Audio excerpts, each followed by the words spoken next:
She was sitting in a plastic chair in the NICU, running on no sleep and no hope, when the father of her baby walked in for the first time, not to hold his son, not to ask if they were okay, but to call her a liar, right there, in front of the nurses, in front of the incubator, 2 feet from a baby who weighed less than a bag of sugar and was fighting to breathe. And then the heart monitor flatlined. This story is going to make you angry, then it's going to break you, and by the end, if you stay until the end, it might just put you back together. But I gotta warn you, it gets a lot worse before it gets better. The NICU at Boston Children's smelled like hand sanitizer and warm plastic. That specific hospital smell, the one that gets into your clothes and stays there for days, no matter how many times you wash them. Lynn Denlon had stopped noticing it around day 4. By day 9, it was just the air she breathed. The monitor beeped, steady, rhythmic. She'd timed it once with the clock on the wall, the one above the nurse's station with the second hand that stuttered every 12 seconds, like it was thinking about quitting. 3/4-second intervals between each bip. She knew because when the gap stretched past a full second, her lungs locked. Every single time. An involuntary thing, like blinking, except the opposite of blinking. The baby weighed 3 pounds and 11 ounces, 32 weeks. Skin so thin you could trace the veins underneath, blue lines on translucent white like a road map drawn on tissue paper. His fingers were the size of rice grains, and his chest rose and fell in this stuttery rhythm that didn't look like breathing. It looked like effort. Like the whole act of being alive was something he had to concentrate on, every second, or it would stop. The doctors had a phrase for it: cardiac output disproportionate to gestational development. Lynn heard it so many times she could say it in her sleep, if she slept. She hadn't. Not really. Not the kind of sleep that counted. She sat in the plastic chair next to the incubator. The chair had a crack running down the left armrest, and it pinched her forearm every time she shifted. But she'd stopped shifting. There was a bruise on the back of her thigh from sitting too long, a dark purple thing, almost black, that she'd found in the bathroom mirror 2 days ago and hadn't thought about since. She wore the same grey hoodie she'd been wearing when the ambulance brought them in. It had a stain near the zipper that might have been coffee or might have been formula. She didn't check. 18 hours a day in that chair. Sometimes she whispered things, the name she'd picked, or just hang on. Nobody visited. Amanda had come the first 3 days, sitting in the waiting room down the hall with a vending machine, coffee, and a magazine she wasn't reading, just being there in case Lynn needed something. But Amanda had to work. The volunteer coordinator at the rehab wing wasn't going to schedule itself, and Lynn had told her to go. I'm fine. The 2 words she'd said more than any others in her adult life, both of them lies. The thing about Lynn Denlon was that she'd learned early, real early, that the world didn't owe you an explanation. Her mother, Karen, cleaned floors, 3 hospitals, 4:30 a.m. to 9 p.m., 6 days a week, the kind of schedule that turns a person into a ghost in their own house.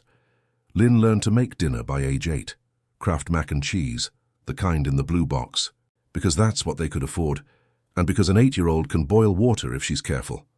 She signed her own report cards, invented excuses for parent-teacher conferences nobody attended, sat in the apartment in Dorchester, not the Dorchester that was getting wine bars and bike lanes now, the Dorchester with bars on the windows and the bus that was always 20 minutes late, and did homework by the light of a lamp with a crooked shade, listening to the couple upstairs fight about money through the ceiling.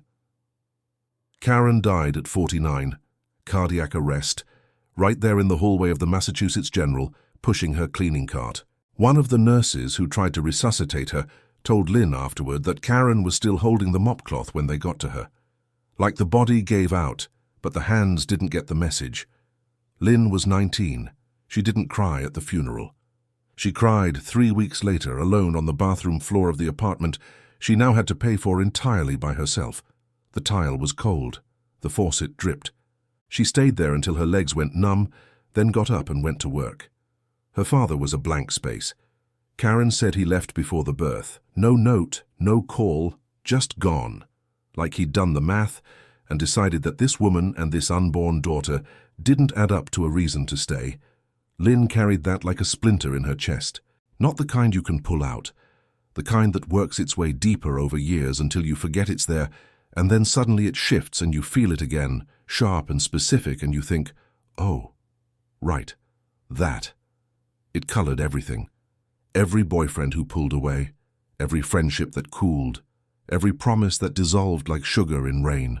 Lynn loved too fast and forgave too easy and stayed too long, because somewhere in the foundation of who she was, there was this belief, quiet and permanent, that if she just tried hard enough, if she was just good enough, someone would finally decide she was worth sticking around for. Nobody did, not yet, maybe not ever. She worked as a nursing tech at the same hospital where her mother had cleaned floors. The irony of it wasn't lost on her. It just wasn't funny. The pay was what it was. Barely covered rent on a one-bedroom in Roxbury, the tea pass, groceries from the market basket on American Legion Highway, and the monthly payments on a technical program she was still paying off 3 years later. But she was good at the job. Genuinely good. She had steady hands and a patience with difficult patients that her colleagues couldn't figure out. Maybe because she understood what it felt like to be difficult and still need someone to stay. Dirty blonde hair she kept in a messy bun that was more function than style, pale skin that went almost transparent when she didn't sleep, which was always. Dark circles that no concealer could fix, and she'd stopped trying. Narrow shoulders, small hands, and the kind of thin that wasn't a choice. It was accumulated exhaustion wearing a body like a borrowed coat. 27 years old. Pregnant, or she had been, until 32 weeks when the baby decided to come early. No partner, no family, no safety net. Just a plastic chair in a NICU and a heart monitor that wouldn't let her forget, not for a single second, that the only person left in the world who needed her was fighting to stay alive inside a box made of acrylic and hope. Then the door opened. Jeff Reinhardt walked into the NICU the way men like him walk into every room, like they'd already bought it and were just inspecting. Charcoal suit, tie loosened like he'd yanked it in the car, shoes that cost more than 3 months of Lynn's rent. But his face didn't match the clothes. His face was white, tight, blue eyes scanning the room the way they'd scan a courtroom, looking for the weak point, the inconsistency, the thing that didn't add up. He found Lynn, didn't look at the incubator first, didn't ask about the baby, didn't say are you okay or what happened or any of the things a normal person says when they walk into a NICU for the first time. He stopped 6 feet from her chair, and the first words out of his mouth, right there, under the fluorescent lights that made everyone look half dead, with 2 nurses charting at the station and a 3-pound baby connected to 6 different wires 2 feet away, were, "I don't know what you're trying to pull, but that baby isn't mine." Lynn looked at him, didn't speak. The kind of silence that isn't calm, it's what happens when a person has already broken and there's nothing left to react with. Her face didn't change, her hands didn't move. She just looked at him with eyes that were so tired they'd gone past, tired into something else entirely, something flat and distant and used up. And right then, timed so perfectly it felt like cruelty, the monitor changed, the beeps sped up, went irregular, then stopped. The alarm screamed. 3 nurses moved at once, fast, practiced, no wasted motion. Jeff stumbled backward and hit the wall, his shoulder blades pressed into the painted cinder block. Lynn stood up without feeling her legs, one hand reaching toward the incubator, fingers outstretched, not quite touching the plastic, not quite breathing, not quite anything. The code lasted 37 seconds. It felt like 37 years. When the monitor started beeping again, that 3/4-second rhythm, steady and mechanical and the most beautiful sound in the world, Lynn's knees gave out. A nurse caught her, guided her back to the chair, said something about vitals stabilizing. Jeff was still against the wall, his hands were shaking. He put them in his pocket so nobody would see. Neither of them spoke. The radiator under the window clanked once, then hissed. Somewhere down the hall a phone rang and nobody answered it. The fluorescent light above the nurse's station flickered, just once. A tiny stutter, and then steadied. Jeff left without saying another word. The automatic door whispered shut behind him. Lynn sat in the chair. The crack in the armrest pinched her forearm. She didn't shift. The monitor beeped. "Now let me ask you something. And I want you to really think about it before you answer. If you were Lynn, sitting in that chair, alone, with a baby who might not make it through the night, and the father of your child walked in and called you a liar? Would you have stayed quiet? Or would you have lost it right there? Because honestly, I don't know which one takes more strength. The screaming or the silence. I still haven't figured that out. Jeff Reinhardt had been 7 years old the first time he understood what money meant. Not the concept, the weight. His grandfather, Arthur Reinhardt, had taken him to the office on Beacon Hill, the one on Mount Vernon Street with the mahogany doors, and the receptionist who called everyone Sir, like she meant it. Arthur sat Jeff in the leather chair behind the desk, the chair that was too big for him, his feet dangling, and said, "This is yours someday. You take care of it, and it takes care of you." Jeff nodded. He didn't understand. But he remembered. 3 generations of Reinhardts had practiced law in Boston.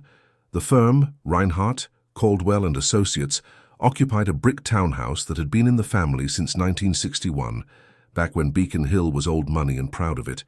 Jeff's father, Richard, had run the firm until 2 years ago, when he retired to focus on his health, which was the family's way of saying the Scotch had won.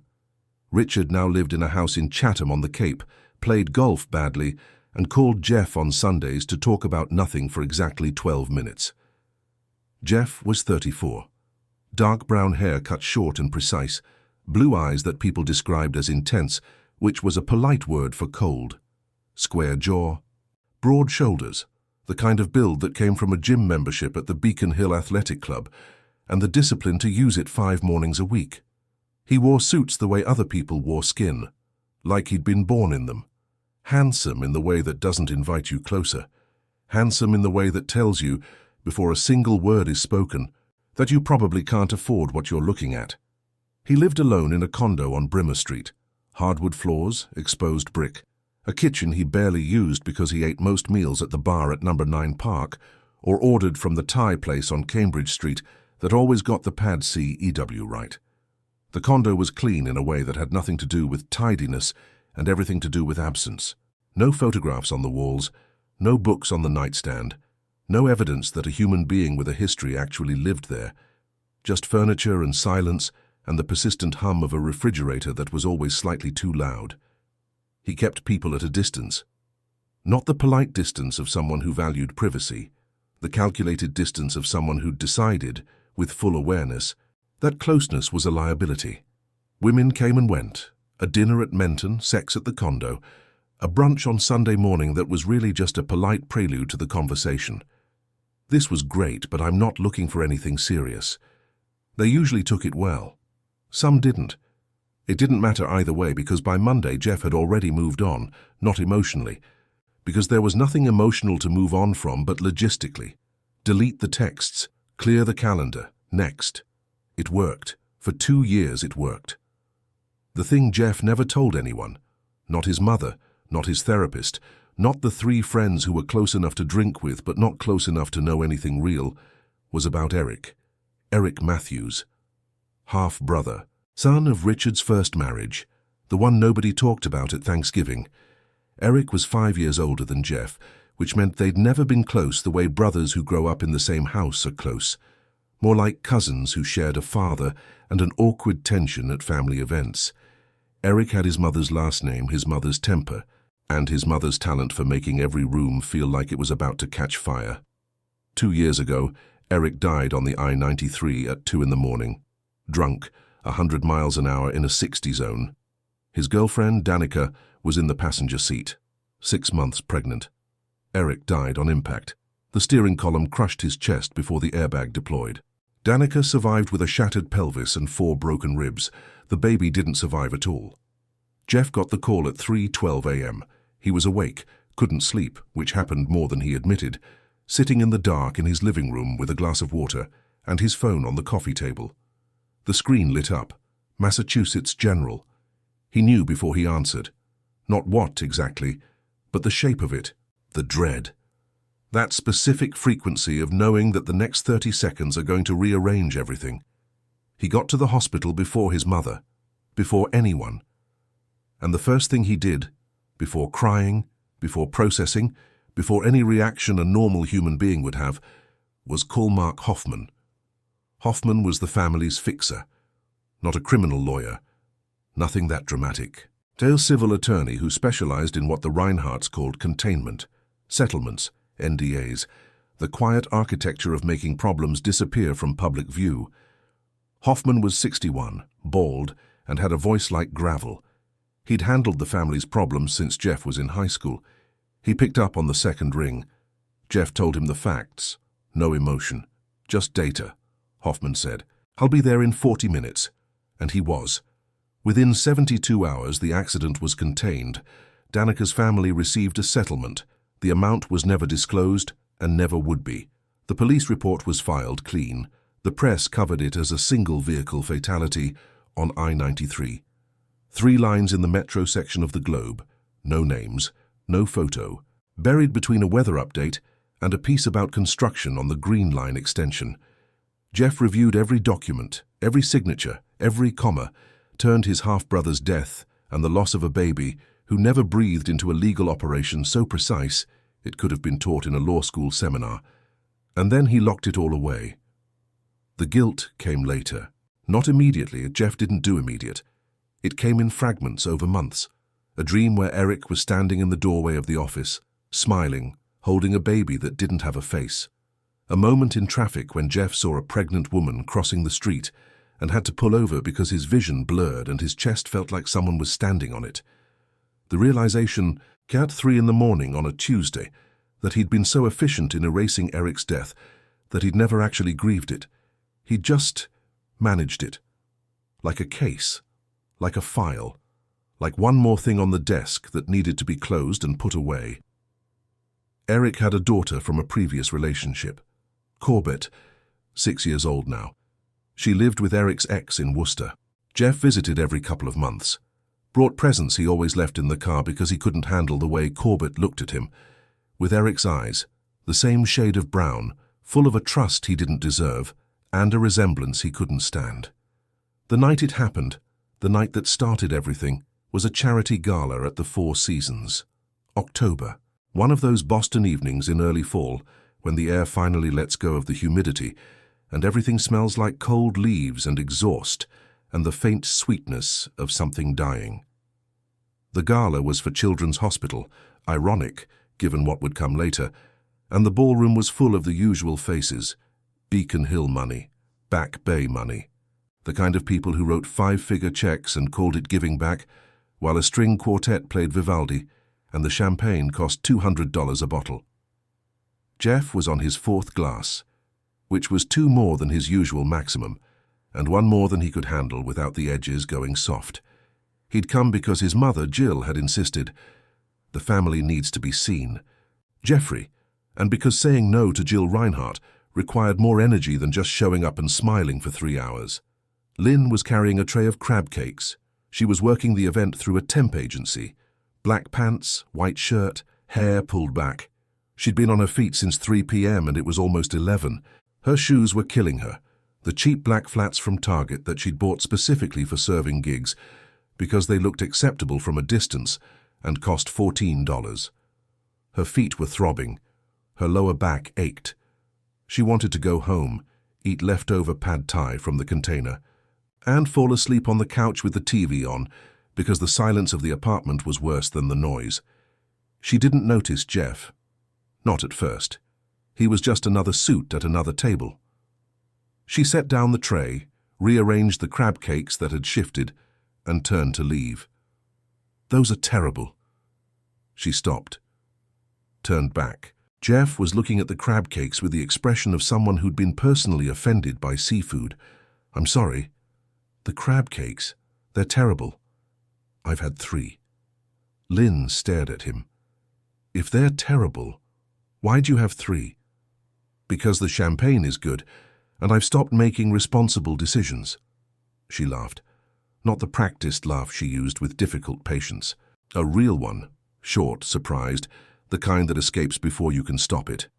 And something in Jeff Reinhardt, some wall that had been load-bearing for 2 years, cracked. They talked for 20 minutes, then an hour. Then it was midnight, and she wasn't carrying trays anymore, and he wasn't drinking champagne, and they were sitting at an empty table near the kitchen entrance, And he was telling her things he hadn't told anyone. Not the real things, not about Eric, but the edges of real things, the outlines. And she was listening with those tired eyes that somehow still had room for one more person's problems. They went to his place, the condo on Brimmer Street. She noticed the absence. No photos, no books, nothing personal, but didn't say anything. He noticed the calluses on her hands and the way she kept pushing her hair back like she wasn't used to wearing it down.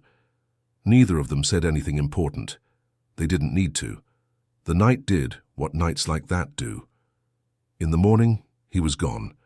Left before she woke up. No number, no note.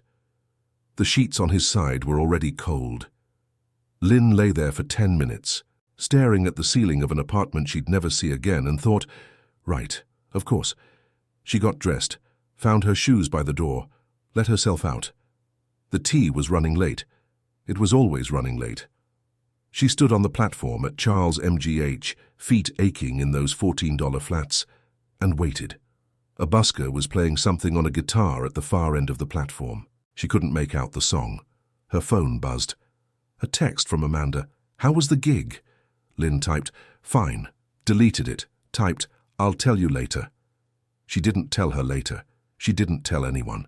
She carried that night like she carried everything else.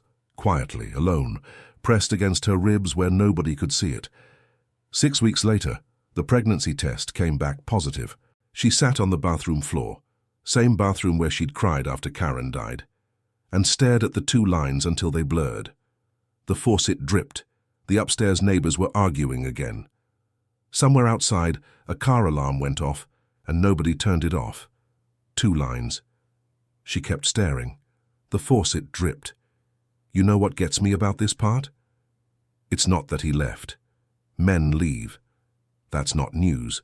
What gets me is that he left before she woke up, like she was a problem he'd already solved, a file he'd already closed.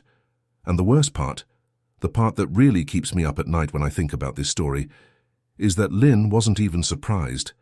She expected it. 27 years of people disappearing had taught her that waking up alone was just how mornings worked. And if that doesn't break your heart a little, I don't know what will. Jeff came back the next day, not because he wanted to, because Hoffman told him to. The firm's liability exposure was significant, Hoffman said over the phone at 7 a.m. His gravel voice flattened into something almost mechanical. If the hospital has your name on a paternity form and you don't respond, they can compel action. Better to get ahead of it. That was Hoffman's answer to everything. Get ahead of it. Control the narrative. Don't let the facts shape themselves. Shape the facts. Jeff drove to Boston Children's in the Audi, the black one, the one he took to court appearances because it looked serious without looking flashy. The car smelled like leather, and the Pine air freshener clipped to the vent that he kept meaning to throw away, because it had stopped smelling like pine 3 weeks ago and now just smelled like chemical.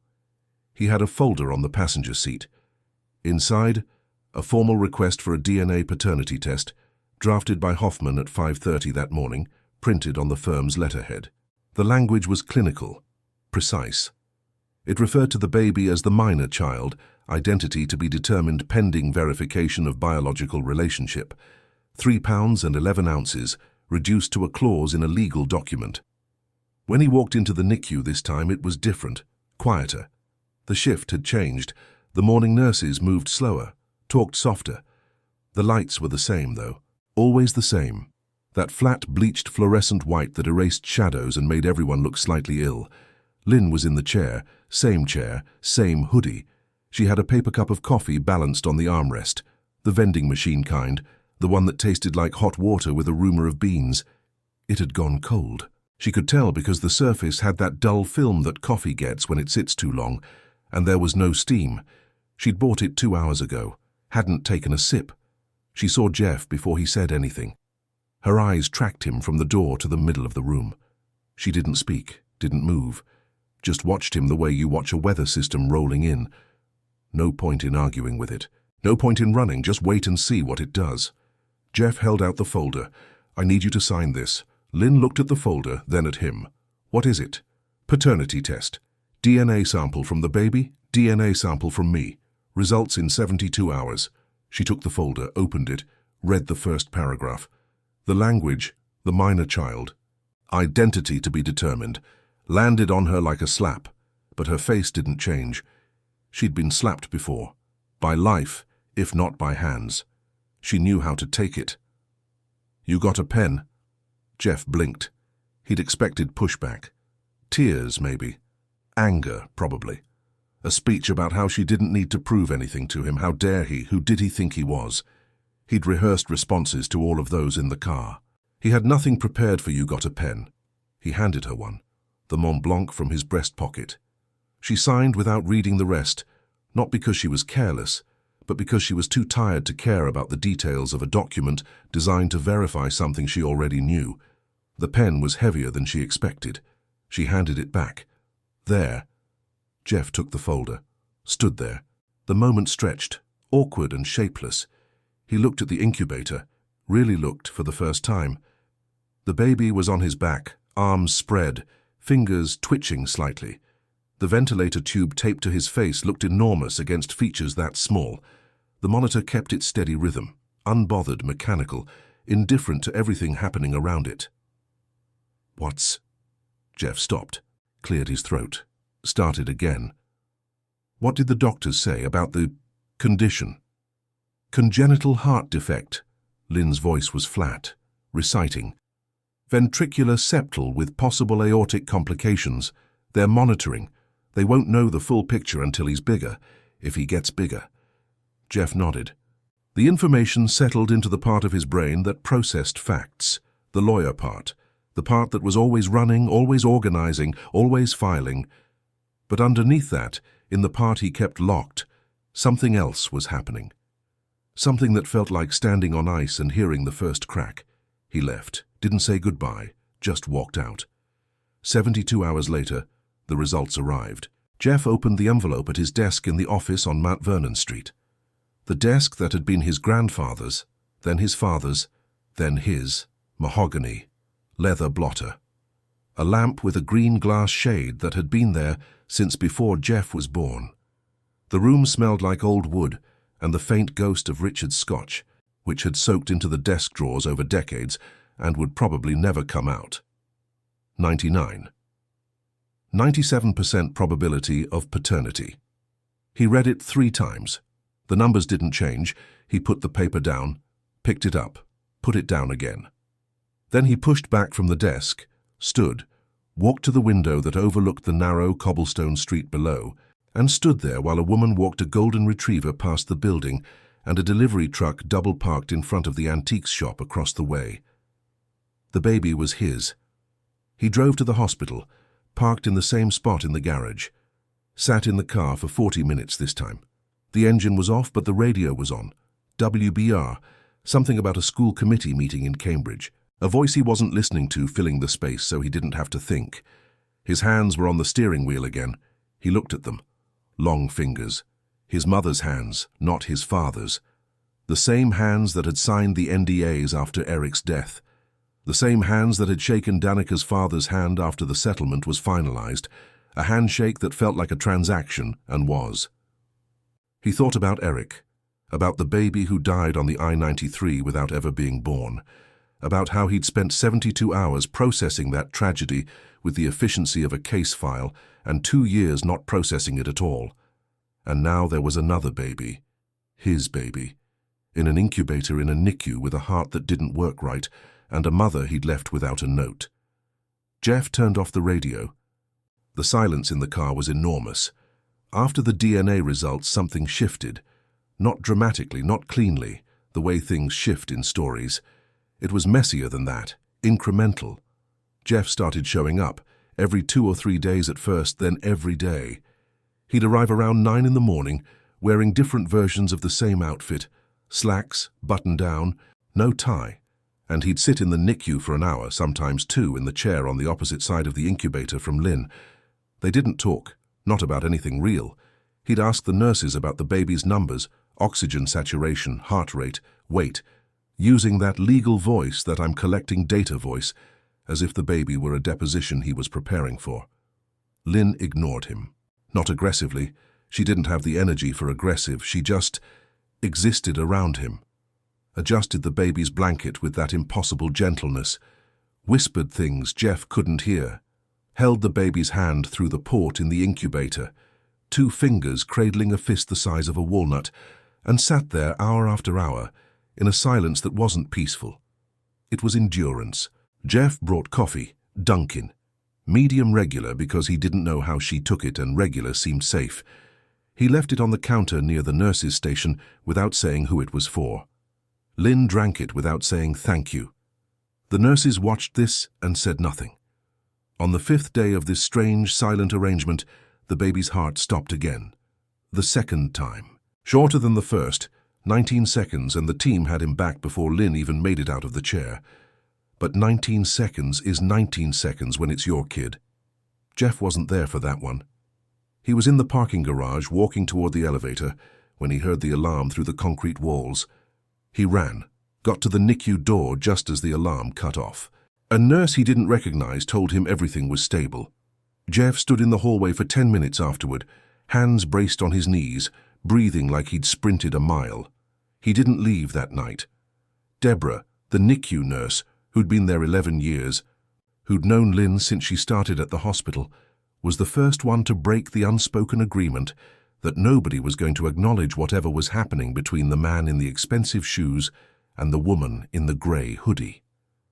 It was a few nights later, a Tuesday, and Jeff was sitting in his chair pretending to read emails on his phone. Deborah was changing the baby's IV access. Careful work, the veins that small were the width of a thread. "She hasn't slept in almost a week," Deborah said. Quiet, directed at nobody in particular. "We ask, we beg, practically. She won't leave that chair." Jeff looked up from his phone. Deborah didn't look back. She finished the IV, checked the tape, and moved to the next incubator. That night, when Lynn finally collapsed into sleep, head tilted at an angle that was going to destroy her neck, mouth slightly open, one hand still reaching through the port toward the baby, Jeff took off his blazer, folded it once, and draped it over her shoulders, slowly, no sound. He sat back down, looked at the baby. The baby's eyes were closed. The monitor beeped. Jeff's phone buzzed. A text from his mother, something about a dinner on Saturday that he was expected to attend. He didn't answer. The ventilation system hummed, the lights buzzed. Somewhere down the corridor, a door opened and closed. Jeff stayed until 2 a.m. When he left, the blazer was still on her shoulders. Lynn woke up at 4, felt the weight of it, smelled it, wool and something clean, something expensive that she couldn't name. She didn't move for a long time. The coffee on the counter was cold. She drank it anyway. "I gotta be honest with you. This is the part of the story where I started changing my mind about Jeff Reinhardt, and I know, and a blazer on someone's shoulders doesn't erase what he said in that NICU. It doesn't undo the paternity test or the Mont Blanc pen or the way he looked at her like she was a fraud. But here's the thing about people. Sometimes the first version of someone you meet isn't the real one. Sometimes it's just the scared one. And Jeff Reinhardt, for all his money and his suits and his Beacon Hill confidence, was absolutely terrified. He just didn't know it yet. Stay with me. This next part is where things get real. The 3rd cardiac arrest happened on a Tuesday, 2 a.m. The monitor went haywire, not the gradual slowdown of the first time, but a sudden jagged spike followed by flatline. The alarm was different from the regular alarms, the ones the nurses silenced with a button press and a glance. This one screamed, high-pitched, sustained, the kind of sound that rewires your nervous system on contact. Lynn woke up from the first real sleep she'd had in 3 days and knew, the way you know things before your brain catches up, that this was bad, worse than before. The NICU team was already moving. Dr. Patel, the night attending, called a code. 2 respiratory therapists materialized from somewhere. Deborah was there, hands gloved, face set in that expression that experienced nurses wear when things are critical. Not panic, but a kind of intense, focused calm that's worse than panic because it means this is real. The baby, he still didn't have a name on the chart, just baby boy Denlo, was seizing. His tiny body rigid, then shaking, then rigid again. The ventilator alarmed, the IV pump alarmed, everything alarmed. The room was noise and movement and fluorescent light, and Lynn was standing at the edge of it, gripping the rail of the neighboring empty incubator so hard her knuckles went white, watching strangers put their hands on her son. Jeff wasn't there. He'd left at midnight, was probably at the condo on Brimmer Street, asleep or not asleep, in that big empty bed in that big empty room. It took 1 minute and 42 seconds to get the heart beating again. Lynn counted. Not on purpose. The brain does strange things in crisis, and hers chose arithmetic. 1 1,000, 2 1,000. At the 1 minute mark, she stopped breathing. At 1:20, she felt something inside her chest. Not pain exactly, but a cracking, like ice on a pond giving way under weight. At 1:42, the monitor caught a rhythm. Weak, irregular. But there. The team kept working for another 20 minutes, stabilizing, adjusting. Deborah changed the IV line because the old one had blown during the code. The veins were too fragile, too small, and the medication had pushed too hard. Lynn stood through all of it. Her legs shook but held. She didn't sit down. If she sat down, she was afraid she'd never get up. When the room finally cleared, when the monitors settled into something resembling stable and the night team drifted back to their stations, Lynn walked out of the NICU, didn't say anything, didn't stop. Walked down the hallway to the bathroom at the end of the corridor, the one with the busted lock that you had to jiggle, and the motion sensor light that always took 4 seconds too long to come on. She went in. The light flickered on. She looked at the mirror. The person looking back was someone she barely recognized. Hollow cheeks, cracked lips, hair that had escaped the bun and hung in limp strands around her face. The hoodie, always the hoodie. She noticed a stain on the sleeve she hadn't seen before. Old. Maybe days old. She had no idea what it was. She sat on the floor, pulled her knees to her chest, put her forehead against them and stayed there. She didn't cry. Crying required a kind of energy she'd burned through days ago. What she did was closer to shaking, a tremor that started in her hands and moved through her shoulders and down her spine and settled in her teeth, which chattered lightly, involuntarily, even though the bathroom wasn't cold. The floor was tile, grey, a crack running through one of the tiles near the baseboard. She stared at it. Jeff heard the scuffing sound from the hallway. He was there. He'd come back after midnight, unable to sleep, driven by something he couldn't name and didn't want to examine. He'd been sitting in the waiting room down the hall when the code alarm went off, and he'd stood up so fast he knocked over the paper cup of water he'd gotten from the fountain. By the time he reached the NICU, the code was already in progress, and a nurse, not Deborah, someone younger, someone he didn't recognize, held up a hand and said, "Family only in the unit right now, sir, family only." The words hit him like a physical thing. He stood in the hallway for the full 1 minute and 42 seconds, listening to the alarms through the door and thought, "I am family. That's my son in there. And they don't even know." After the code resolved, he saw Lynn leave the NICU, watched her walk down the corridor. Not fast, not slow, just moving, like a person operating on something below conscious thought. He followed at a distance, saw her go into the bathroom, heard the door not quite close, stood outside 4 feet from the frame and heard the sound she made on the other side. He stood there for maybe 30 seconds, long enough to think of every reason not to go in. He catalogued them. She didn't want him there. He'd called her a liar. He'd made her sign a paternity test. He'd left her alone for the worst 9 days of her life.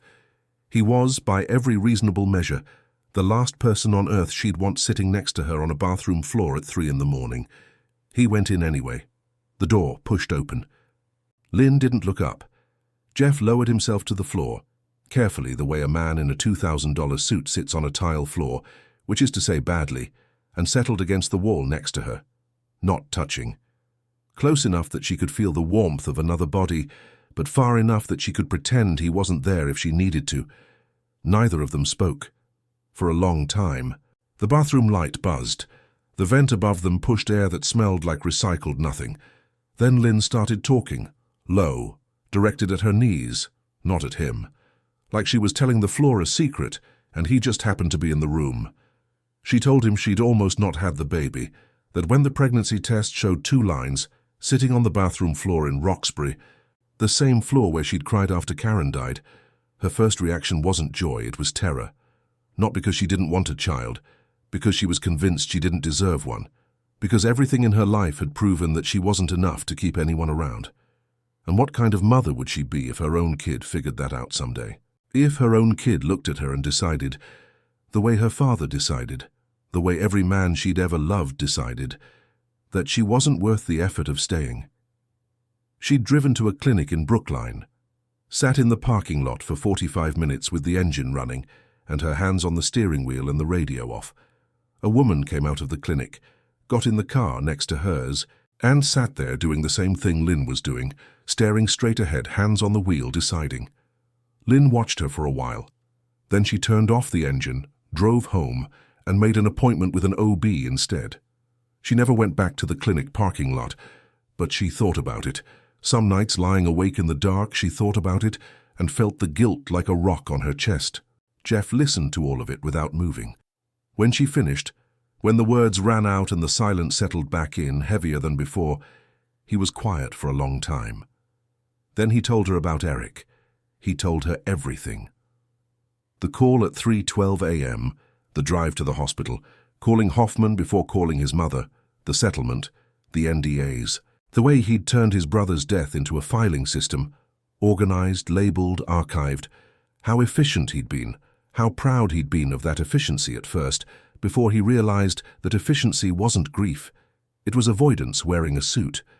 He told her about Corbett, Eric's daughter, 6 years old, living in Worcester, how he drove out there every couple of months with a toy or a book in the back seat, and how he always left it in the car because he couldn't handle the way Corbett tilted her head when she laughed, the exact same way Eric used to, and how every time he drove home without delivering the gift, he hated himself a little more, and how that hate had calcified into something so solid he'd started building his entire life around it. He told her he'd called her a liar, not because he believed she was lying, but because he needed her to be.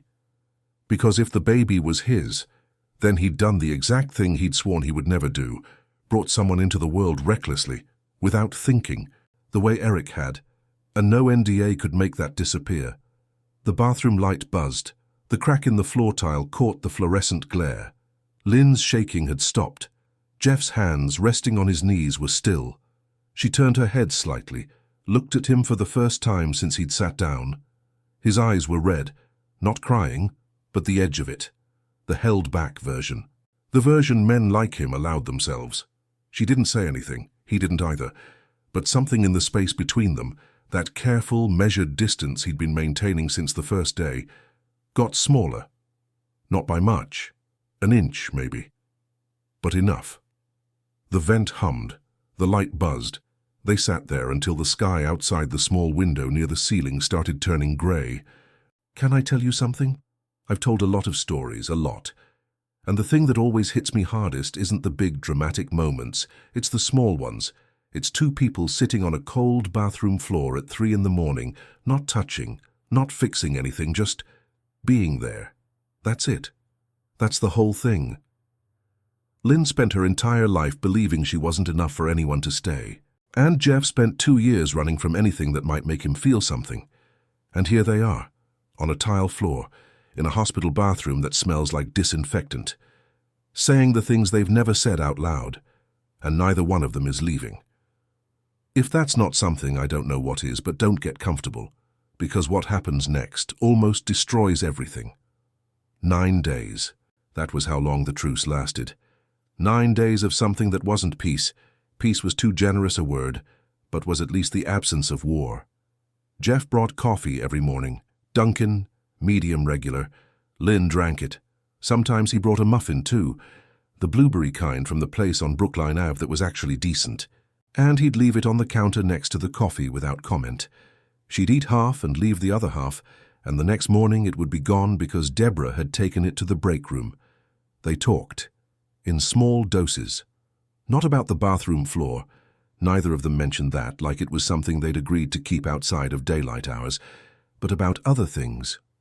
The baby's numbers, mostly. Oxygen was up, weight was holding, the heart rate was steadier, though Dr. Kramer, the chief of pediatric cardiology, a 60-year-old man with white hair and hands that moved like they were conducting something slow and delicate, had said the word surgery twice now. And each time he said it, the temperature in the room dropped. They talked about the name. Jeff asked, once standing by the window while Lynn adjusted the baby's cap, the tiny knit one that a NICU volunteer had made, blue with yellow edges, slightly lopsided. "Have you thought about a name?" Lynn didn't look up. "Gideon." "Gideon. My mum always said if she'd had a boy she would have named him Gideon, Old Testament, mighty warrior." She paused, almost smiled. "My mum was 5'2" and weighed 110 pounds. She liked the irony. Jeff nodded, didn't offer an opinion, didn't suggest Reinhardt as a last name. He was learning, slowly, clumsily, the way a man who's spent his whole life controlling outcomes learns anything. That some things weren't his to claim. For 9 days, something built between them. Not romance. They were too damaged for that, both of them. And the setting was wrong and the stakes were too high. But a kind of recognition. Two people who'd been wrecked in different ways, sitting on opposite sides of an incubator, starting to see each other without the armor. Then Jill showed up. Jill Reinhardt arrived at Boston Children's on a Thursday at 10 in the morning, wearing a cream-colored coat that probably cost more than Lynn's car. Her hair, platinum blonde cut sharp at the jaw, didn't move in the wind from the automatic doors. She was 61 and looked 45, which was the product of excellent genes, better dermatology, and a lifetime of never making a facial expression strong enough to cause a wrinkle. She didn't come alone.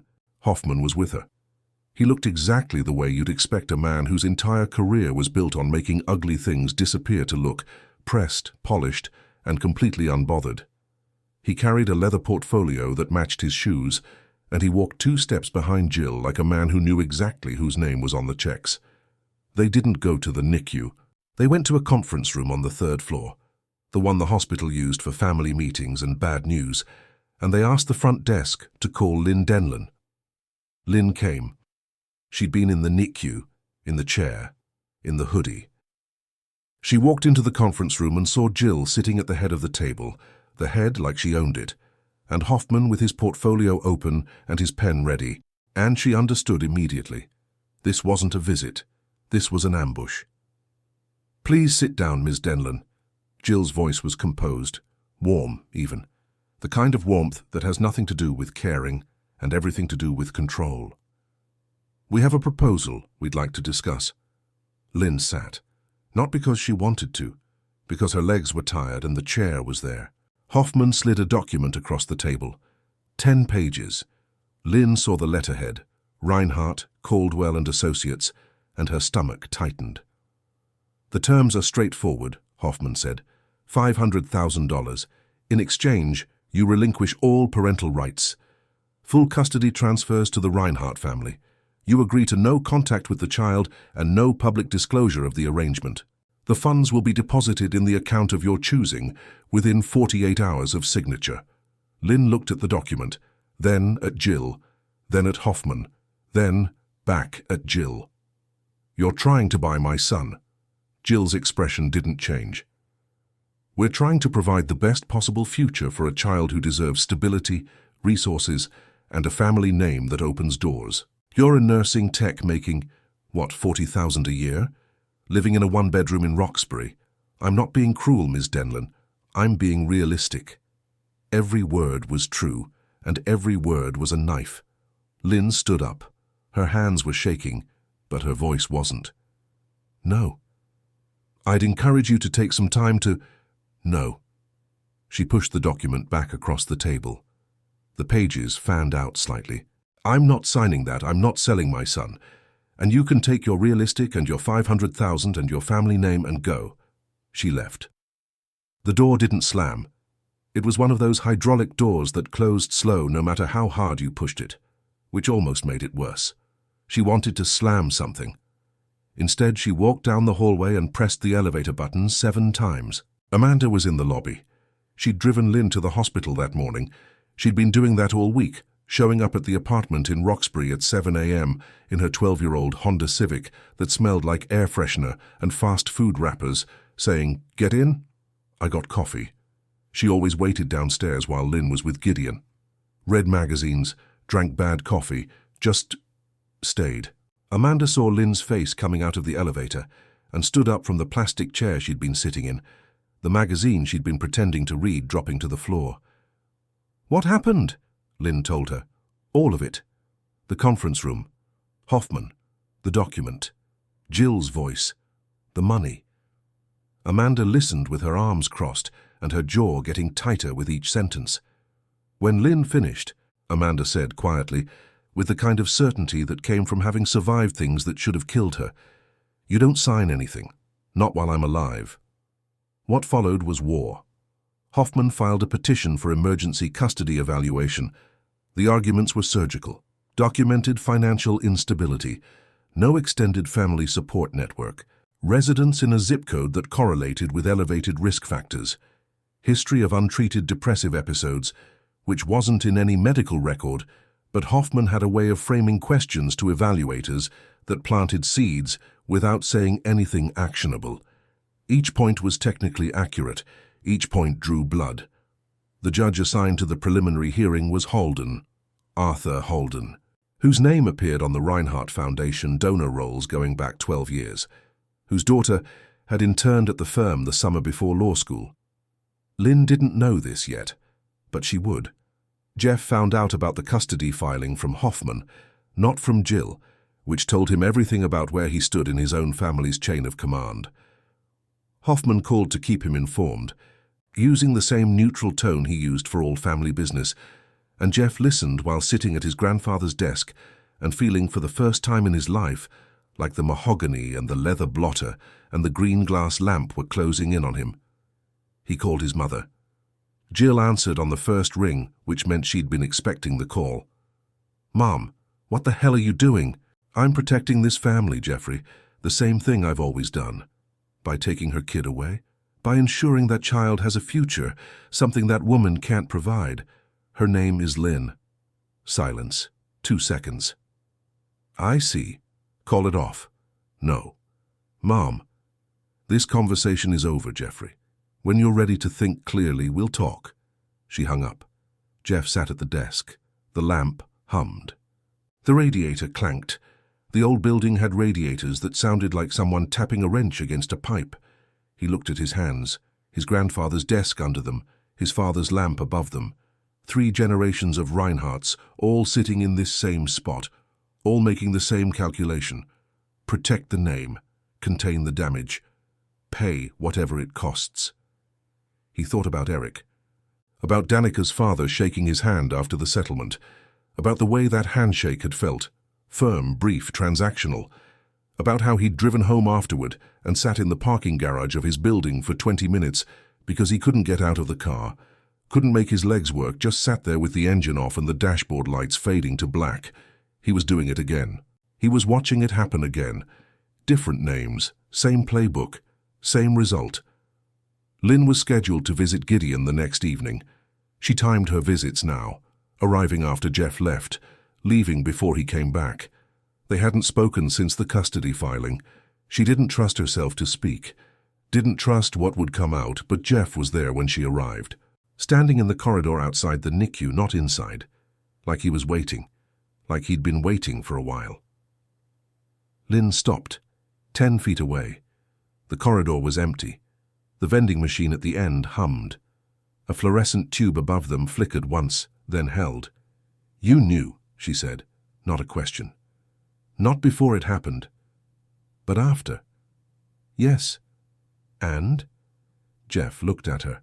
And Lynn, who had spent 27 years reading people's faces for the moment they started to leave, who had developed a sixth sense for the exact instant someone decided she wasn't worth the trouble, saw something she hadn't seen before.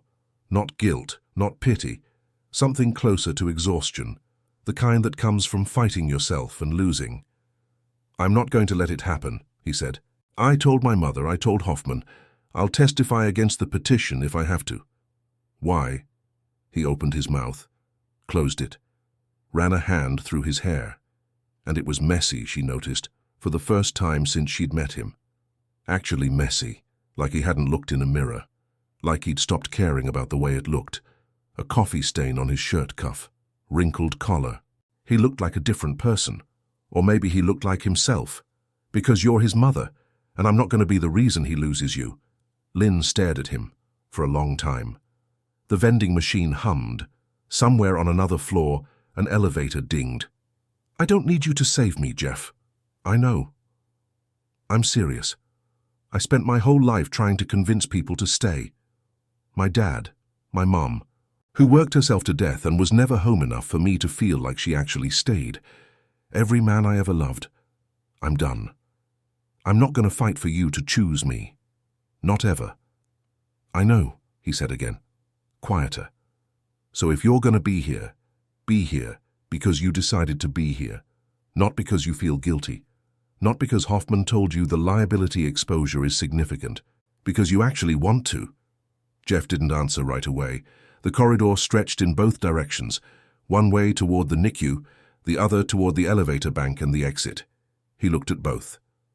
"I want to," he said. Lynn studied his face, looking for the tell, the micro-expression that would reveal the lie, the exit strategy, the Reinhardt in him that would eventually win. She'd been trained by life to find it. She always found it. She didn't find it.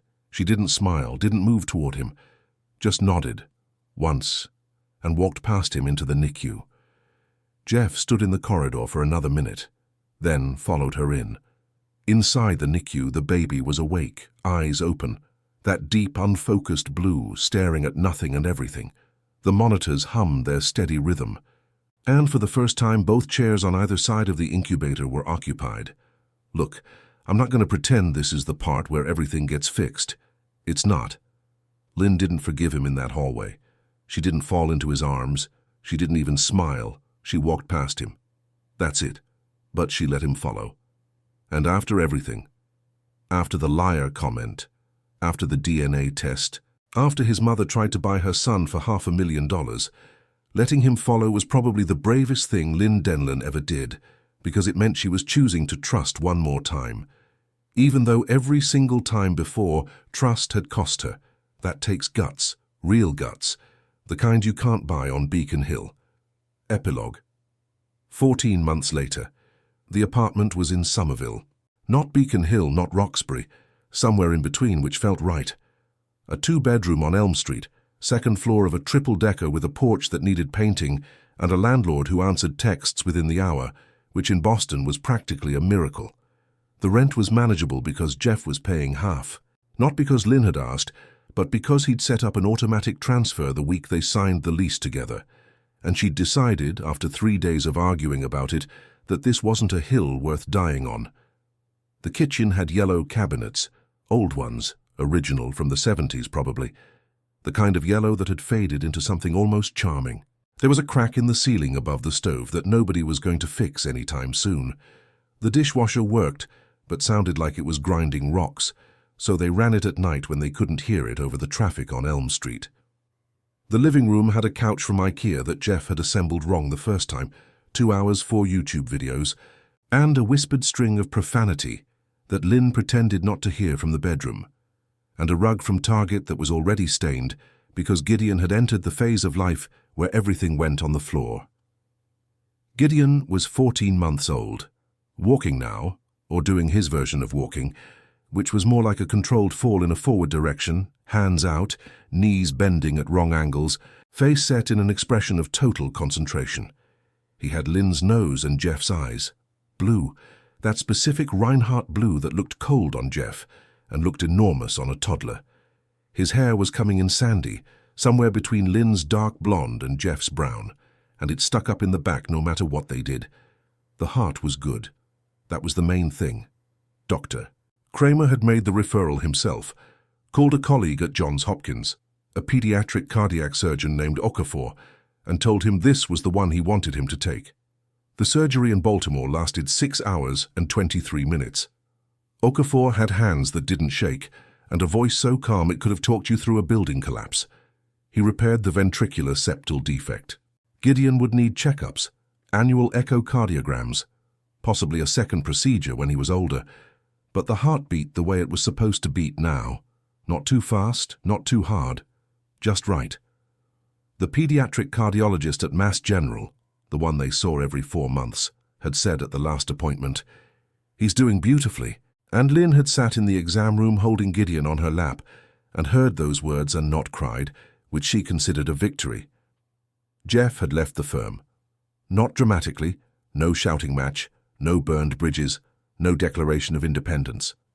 He'd called a partners' meeting in the conference room at Matt Vernon Street, sat in his grandfather's chair one last time, and told Caldwell, the junior partner who'd been itching for a bigger role since the day Richard retired, that the firm was his to run.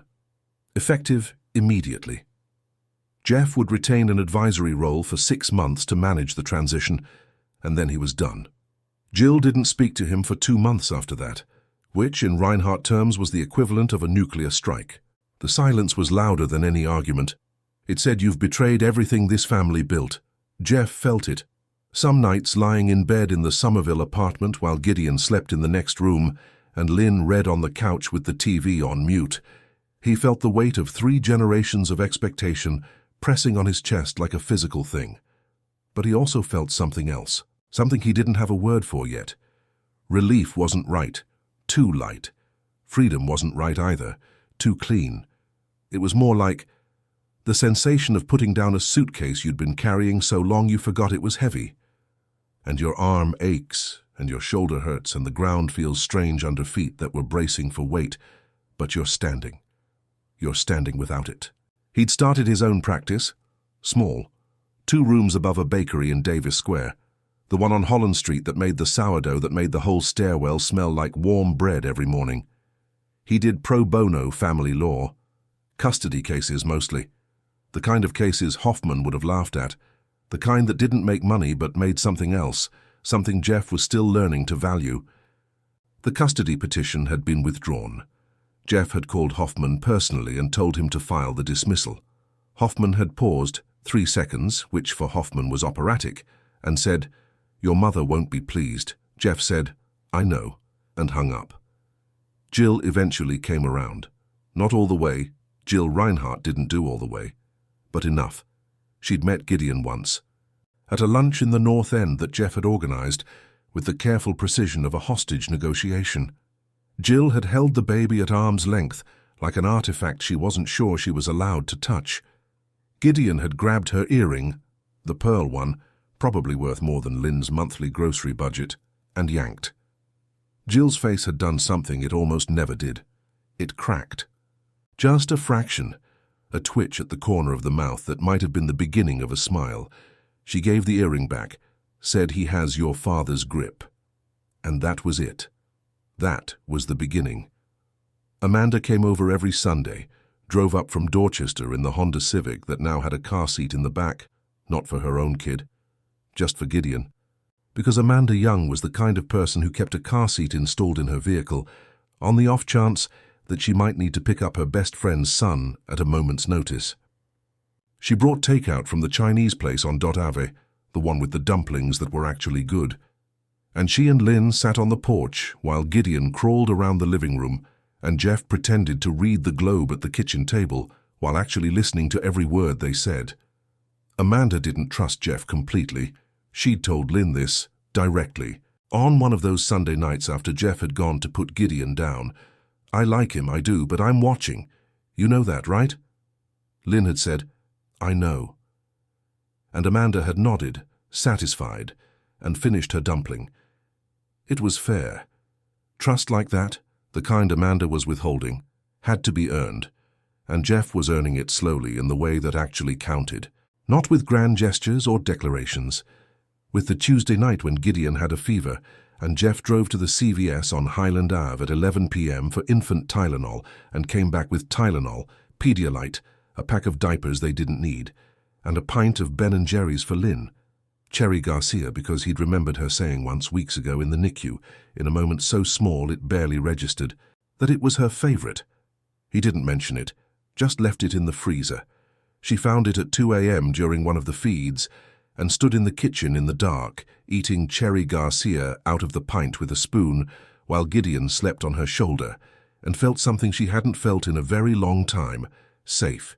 She felt safe, not because Jeff was there, not because of the apartment or the money or the arrangement, because for the first time in her life, someone had chosen to stay.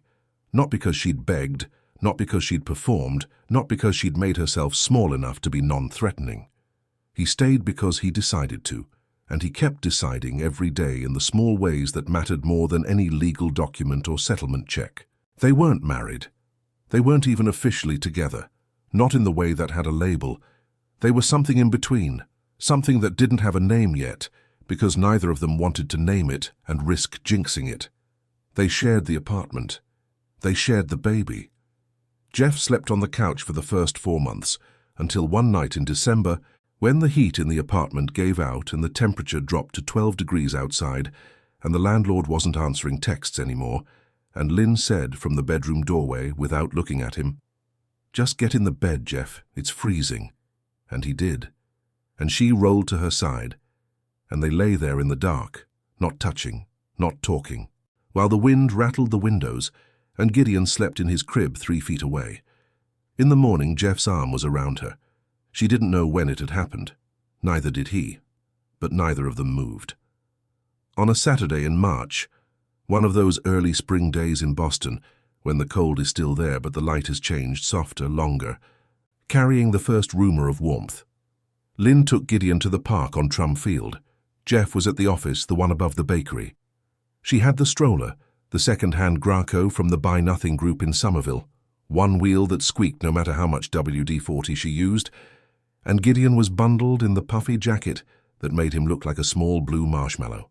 She sat on the bench near the playground.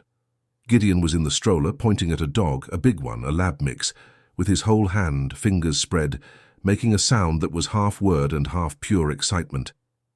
Lynn watched him. The way his face lit up at something that simple. A dog, a stranger's dog in a park, on a cold Saturday in March. Her phone buzzed. A text from Jeff. "Closing up. Want anything?" She typed, "Get bread from downstairs." Then added, "The sourdough." Then added, "Please." She looked at Gideon again. He was still watching the dog, mesmerized, eyes wide and full of something that Lynn recognized but couldn't name. Wonder, maybe. Or just the uncomplicated joy of being alive and not knowing yet how hard that could be. She thought about her mother. About Karen, who worked 3 jobs and died in a hallway holding a mop cloth. About her father, who left before she was born and never came back. About the bathroom floor in Roxbury and the pregnancy test with 2 lines, and the NICU and the steady beeping that became the soundtrack of the worst month of her life, and the 37 seconds when it stopped. She thought about Jeff, standing in the NICU doorway that first night, calling her a liar, sitting on the bathroom floor at 3 a.m. without saying a word, the blazer on her shoulders, the coffee on the counter, the custody petition he killed, the firm he left, the pint of Cherry Garcia in the freezer at 2 a.m. She didn't cry. She was done with crying. Not permanently, just for now. Instead, she pulled Gideon's hat down over his ears, because the wind had picked up and his ears turned red when it was cold, and said to nobody in particular and to everyone at once, "We're okay." The dog barked. Gideon laughed. The stroller wheels squeaked. And yeah, they were okay. And you know what? That's the part that always wrecks me when I tell this story. Not the NICU. Not the cardiac arrests. Not even the moment he called her a liar. It's this. A woman on a park bench in Somerville, on a random Saturday in March, watching her kid laugh at a dog. That's it. After everything she went through, losing her mum, growing up alone, being told she wasn't enough, being offered money to disappear, she's sitting on a park bench and her kid is laughing. And she says we're okay, 2 words, and for the first time in her life they're not a lie. If that doesn't get you, I don't know what you're doing here, but seriously, thank you for staying until the end. This one meant a lot to me. Gideon Denlon was born weighing less than 4 pounds, with a heart that couldn't keep up and 2 parents who didn't know how to be in the same room. His father called his mother a liar in the ICU. His mother nearly didn't have him at all. But here's what nobody tells you about broken things. Sometimes they don't get fixed. Sometimes they just learn how to work differently. The heart that was repaired in Baltimore still needs monitoring. The woman who was never enough for anyone is still learning every day that she was always enough. The man who spent his life negotiating exits is still learning how to stay. They're not perfect. They're not a fairy tale. They're two people who met on the worst night of each other's lives and chose, slowly, badly, imperfectly, to try. And some days that's all any of us can do, and you. What would you do if the one person you'd given up on turned out to be the one who stayed?